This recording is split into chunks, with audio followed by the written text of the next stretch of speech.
Remember to subscribe and hit the notification button to keep up to date with our latest videos. Turn down, look at my face. You're beautiful, but your heart is a mess. Crying every night. Where's the solution you can't seem to find? Oh, oh, oh.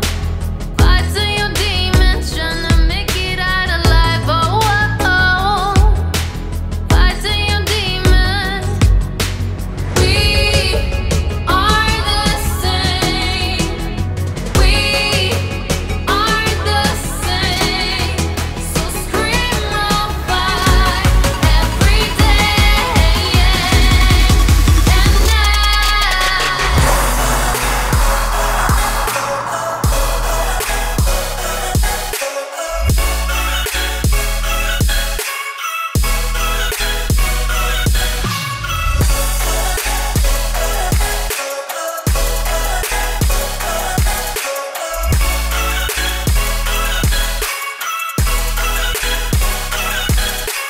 Tell me. All right, you guys, so I'm gonna throw my hat in the ring here and tell you guys what I think about Mazda's current lineup and what their future holds for the sports car enthusiasts. This is a driver's channel. I like driving. We feature a lot of modified cars, manual, turbo cars, etc.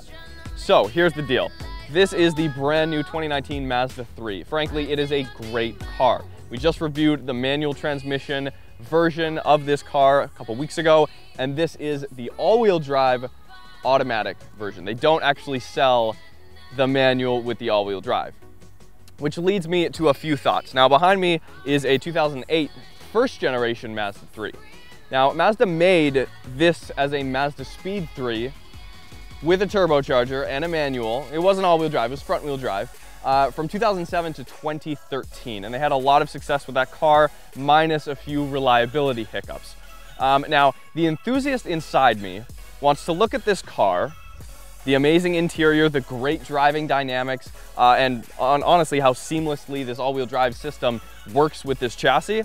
The enthusiast inside me wants to think, hey Mazda, put a manual with the all-wheel drive, stick a turbo on there, and you can kill the STI. And the Ford Focus and Fiestas are already gone. Mitsubishi doesn't make the Evo anymore. You'll own the market. It's a small market.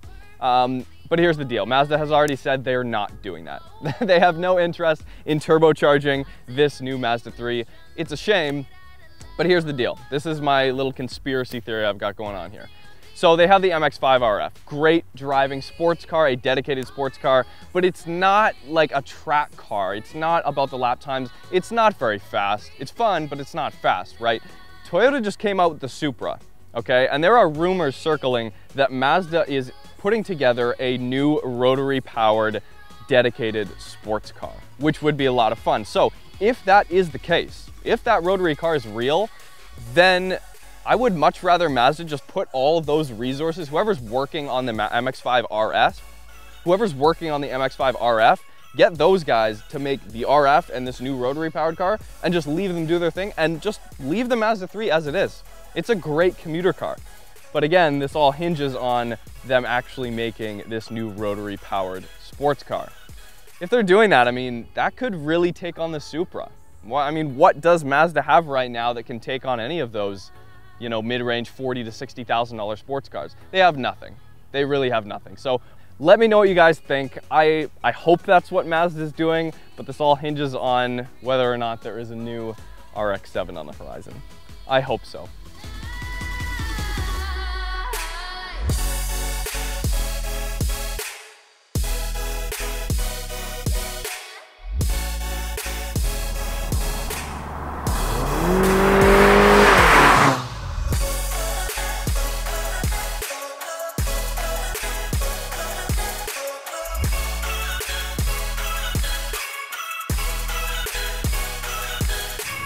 The new Mazda all-wheel drive is great. Or I should say the new Mazda 3 with the iActive all-wheel drive is really, really great. Now, just a few weeks ago, we did review the Mazda 3 Sport GT front-wheel drive and a manual. So that's the catch. You can get the manual in this model, this new Mazda 3, but not with all-wheel drive. They didn't do that, let alone a turbocharger.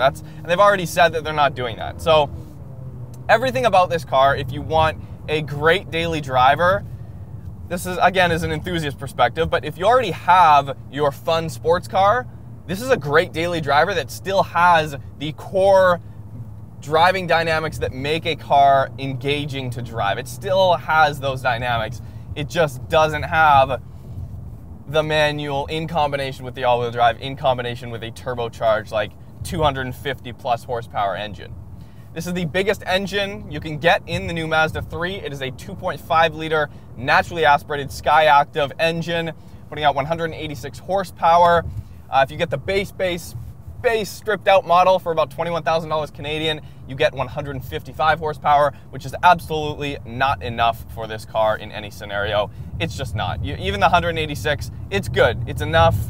You'll be plenty happy with 186, but 155 is really pushing the acceptable lower limit for a street car here in 2019, because basically every car is turbocharged now, and you get instant torque, and with all these electric EVs that are coming out, and even with all these electric EVs that are coming out, torque is king, and a 2-liter naturally aspirated engine with 155 horsepower does not have adequate torque, in my opinion. In manual mode, though, even in manual, it'll shift down for you sometimes if you go full throttle, which is not manual mode. If you say, I'm in manual and I'm in sport mode, I don't want, regardless of the scenario, unless it's too high of a gear and I'm trying to accelerate from like 1,000 RPM, obviously it needs to shift down.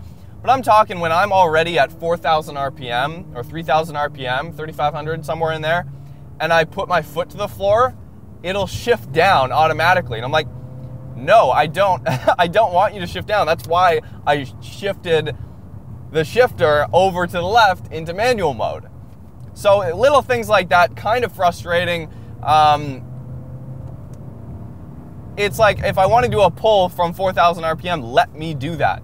Don't shift down to 6,000 RPM for a split second just so I can have that extra push of power. It's not even worth it because it takes time to shift a gear to get there.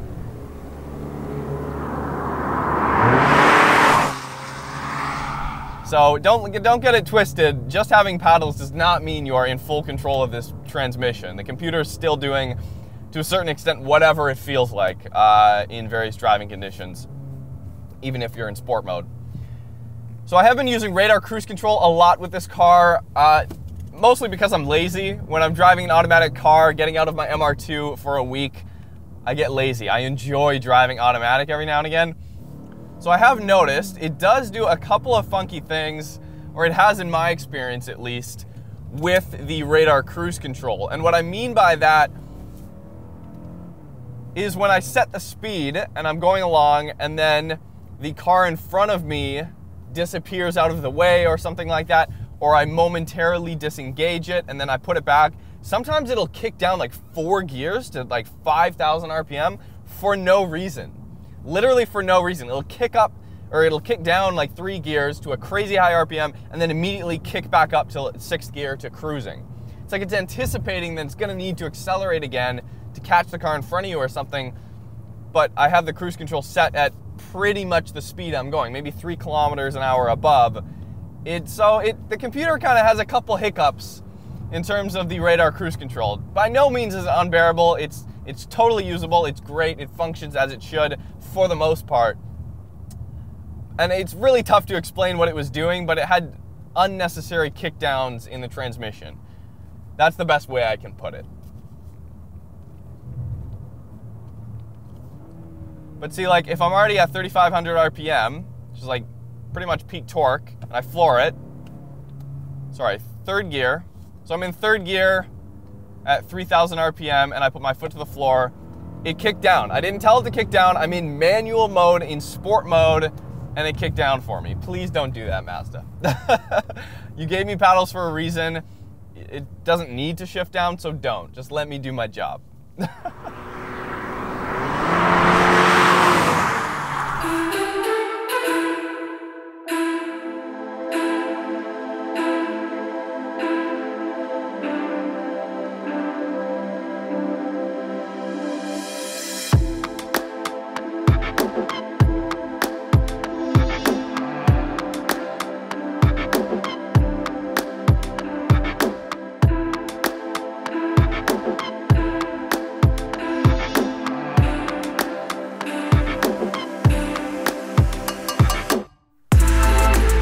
All right, so recently we did a review of the 2019 Mazda Sport GT. And this being the all-wheel drive version has basically the exact same interior. That being said, since we have a second car to compare it with, there's a couple features I want to highlight on and a couple problem areas that I've noticed in this car as well that I think we should point out.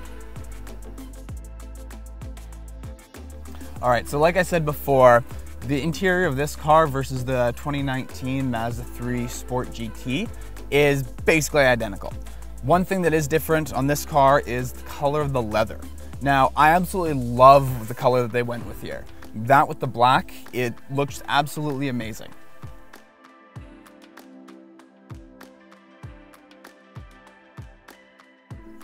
Now, obviously, this being the all-wheel drive version, it doesn't come in manual, unfortunately, it kind of kills it for me. That being said, they do give you paddle shifters, and obviously you don't have that in the previous car.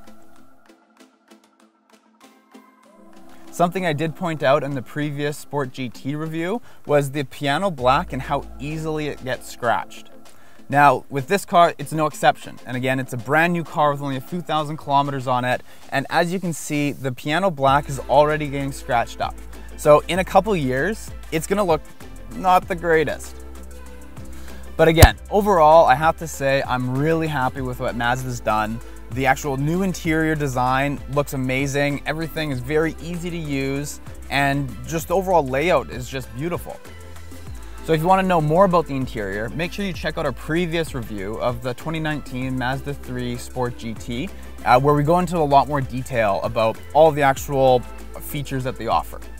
But again, other than the piano black, I have to say I'm really happy with what Mazda's done in this daily commuter. So let's hop back inside with Marcus and let's finish up the review.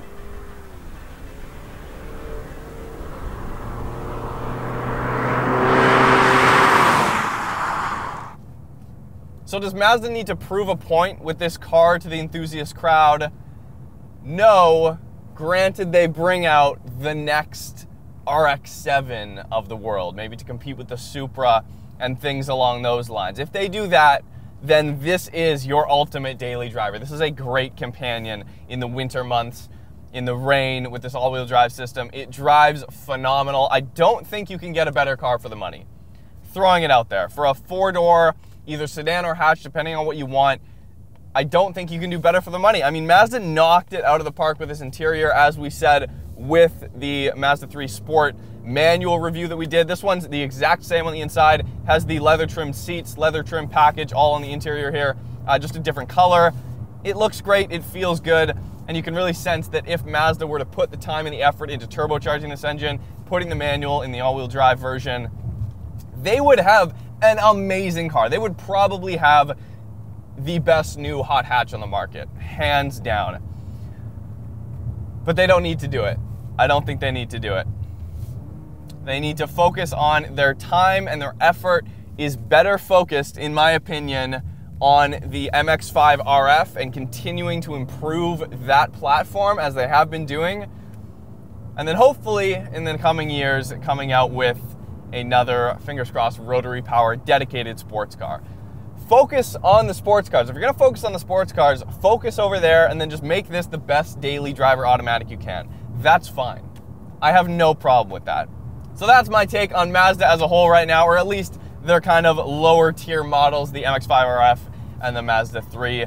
Thank you guys so much for watching. Again, my name is Marcus. You're watching Roads Untraveled. Subscribe if you haven't already. Hit me up on Instagram if you want to keep up to date with what we're shooting and filming on a regular basis. We just drove a GT350R, which was a lot of fun, and a highly modified GC8 STI Impreza. So look out for those videos. We'll see you very soon.